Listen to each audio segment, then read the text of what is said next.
In this video, I will show you how to work a 3-needle bind-off. You'll have live stitches on 2 separate needles running parallel to each other. Most often you will be told to have the right sides of the work facing each other, so the wrong side is facing you. Sometimes it will be the opposite if the designer wants an exposed 3-needle bind-off seam to show, but in this example, I'll be working in the traditional manner. So wrong side facing you. I'll pull this up so you can see. So right sides together. So holding both of the needles in my left hand with the stitches running parallel to each other, I'm going to take a 3rd needle and I'm going to insert it into the fronts of the first 2 stitches on both the front needle and the back needle, just like I would go to knit it. So insert it in the front there and then insert it in the front there. Then I'm going to wrap the yarn around the 3rd needle and bring the loop through. So I'm knitting these 2 stitches together. I slide them off. So then I have 1 stitch on the 3rd needle. So just like a regular bind off, you'll need 2 stitches on the right needle in order to work a bind off. So you'll need to repeat that first step again.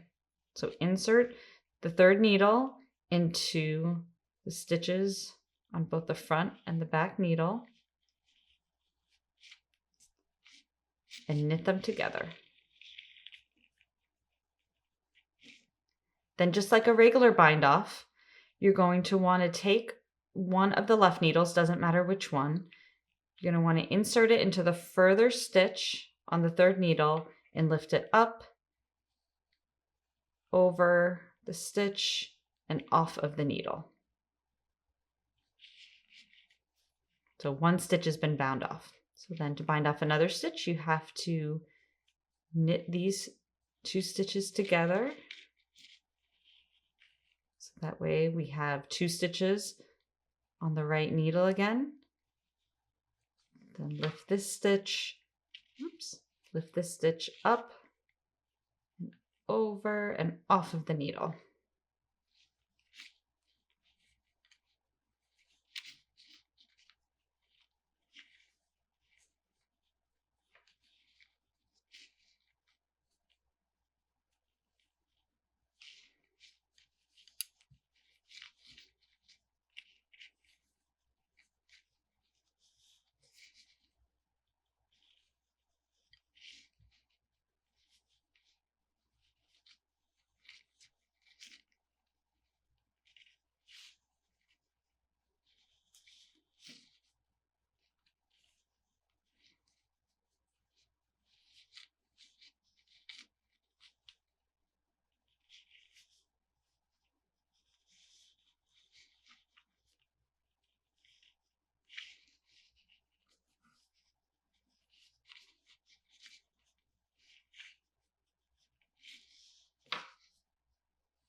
Okay, when you get to the last 2, they could be a little slippery.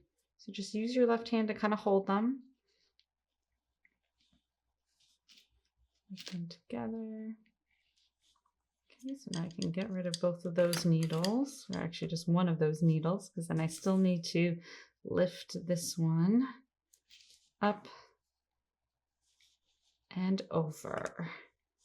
Okay, and just like a regular bind off, you want to take your tail. I had already gone and cut my tail end, but if you haven't, you'd need to cut your tail end, and then you would just put it through the loop and then cinch it to secure. There we go. So you can see we've now seamed the 2 pieces of fabric together without actually having to do any seaming. So that is how you work the 3-needle bind off.